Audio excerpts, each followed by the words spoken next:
องกระถินพันงามขนาดเลยมันประดับประดาโดยต้นบักพริกโอ้สะออนต้นบักพริกเป็นแฮปปี้นิวเยียร์นะแฮปปี้นิวเยียร์สากลกองมหากฐินทุก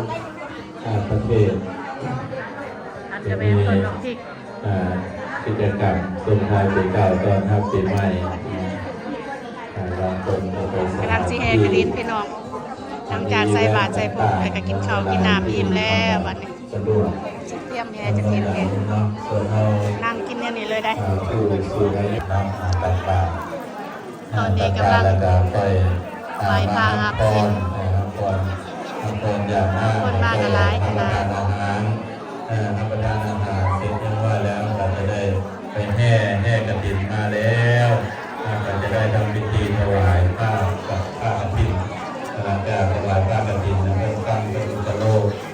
แล้วก็รับพรอีกทีหนึ่งเนาะวันนี้เราจะได้รับพร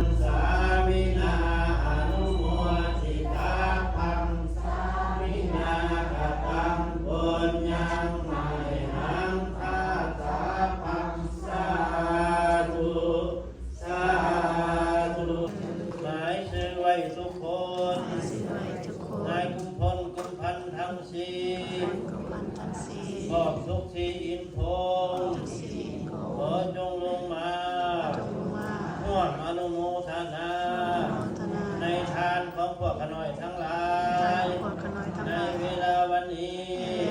เดก็ขาดเถิดพินาข้าสาธิกาไปหลายวันเลยพี่น้องฮักกสิได้ยินเพิ่นห้องอลหังเลยเนาะบ้านเนาะเพิ่นเฮ็ดคักเนาะเพิ่นห้องอลหัง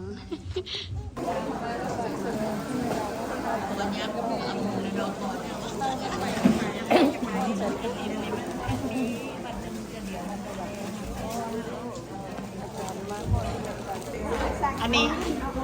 นี้แม่นคณะสายบุญนี่แม่นบ่คณะสายบุญโฮมทานตำบักหุ่งนี่กล้องงามมีเอาแล้วมีเอากล้องธรรมดานี่แม่นโฮมทานตำบักหุ่งนี่โอ้ยงามเด้ซอยบักหุ่งนี่นี่ก็ประแดงขาดเมื่อไหร่ขึ้นตรงนี้บักหุ่งกระชดได้เลยทีนี้เคเบิลได้ใครหน้าใครตาหันยางยานประชดวะยานประชดอันนี้นั่นมันกระถินมันกระถินแก4 กิโลโคตรพวกพี่น้องเลยอ่ะโคตรโหมังมงมักแตงไม่กล้ากระไดกินเด้อมันกระถินนี่มีแต่ของสดๆขอบใจปลูกเองบักหุ่งก็ปลูกเองได้นี่ขอบใจเด้อคนเฮ็ดกระสดแต่ว่าบ่โสดคนเฮ็ดกระสดแต่บ่รับประกันโดยแต่บ่โสดสดแต่บ่โสดนะโอเคขอบใจหลายมีกระทินเด้อมันสิสาธุนำกันเด้อความอยู่คงกินอุดมสมบูรณ์มื้อนี้น่ะคุณน่ะมีแต่ผู้ยังงามอยู่คุณน่ะงามตัวแม่ผู้ว่าอันนี้เป็นสายองค์ทานสายบุญบางลำยองลูกสาวใครได้ว้าจะมีถุงงามขอบใจเด้อขอบใจหลายขอบคุณน้องกันโอ้ยขอบใจอันนี้จะเป็นองค์ทานเพิ่นพี่น้องมักกะทินแกงหน่อไม้หอมมะลำเลยพี่น้องตัวอันนี้แม่ลาบปักจอมพี่น้องเอ้ยลาบปักจอมอันนี้เพิ่นสิเตรียมเม็ดอย่างแหละหาบเงินหาบทองเนาะอันนี้เม่นที่เพิ่นสิหาบเงินหาบทองเบ้ยอย่างแหละเฮาเว้าบ่เป็น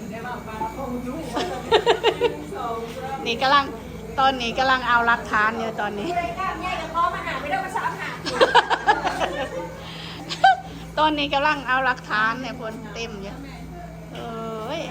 อันนี้ของหวานพี่น้อง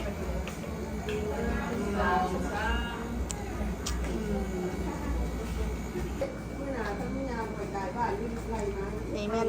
ของกินเพิ่นขอบคุณญาติโยมสุขทำไมเราเล่าได้พี่น้องเฮ็ดอาหารแบบเราเล่านี่หน่อยใดอันนี้มาในต้มไข่ หน่อยบ่มีเวลาต้มกินหลายอันหลายแนวประมาณก็เลยว่าได้แต่ต้มไข่มาพี่น้องเนี่ยนี่แม่นเจ้าเอามาคอยเอามาว่าจะซะไม่ยำสลัดประมาณนี้อันนี้แม่นุ่งท่านเฟอพี่น้องโอ้เห็ดเป็นจินเป็นชวนอากาศก็ดีเนาะมาเด้ออยู่สกินนอเด้อพี่น้องหมอเฟอผุนเพิ่นเห็ดละเอียดละออเพิ่นผู้เห็ดกะงามนี่น้ำแกงกระปุ่นพี่น้องพุ่นตอนนี้เพิ่นยังอยู่ในกำลังนั่นพี่น้องหมอเฟอ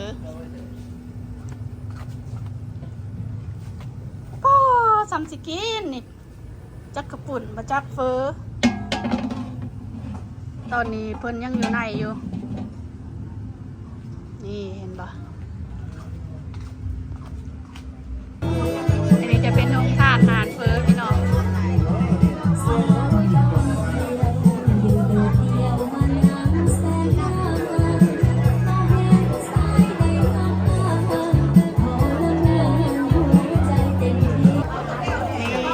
กินเลยพี่น้องเป็นเสียสังแล้ว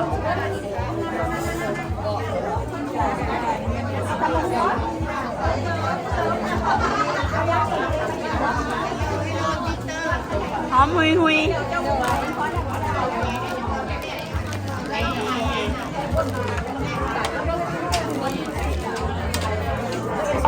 พอแล้วมาเลย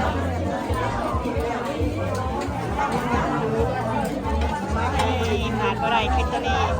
ขาดบ่ได้เป็นปลาแดกขาดบ่ได้คือปลาแดกบ่มีอย่างเฮ็ดซ้อผู้เฮ็ดก็งาม